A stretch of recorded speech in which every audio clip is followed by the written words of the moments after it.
नमस्कार, मी डॉक्टर स्वप्नाली। आता पावसाळा सुरू झाला आहे, त्यामुळे पावसाळ्यामध्ये सर्दी, ताप, थंडी, खोकला यासारखी जे आजार आहेत ते सतत असतातच, डोकं वर काढतच असतात। त्यामुळे दर 15 दिवसांनी कोण ना कोणतरी आपल्या घरी आजारी असतंच या कारणामुळे। तर अशा वेळेला काय करायचं?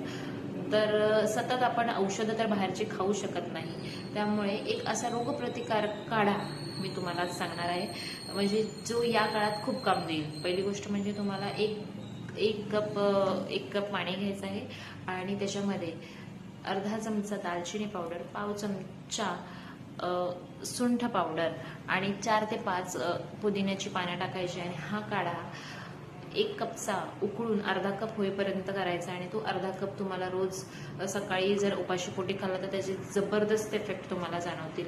आणि जर तुम्हाला रोज करायला नाही जमला तर आठवड्यातून 2 ते 3 वेळा केलं तरी ह्याचा बऱ्याच प्रमाणात फायदा होऊ शकतो।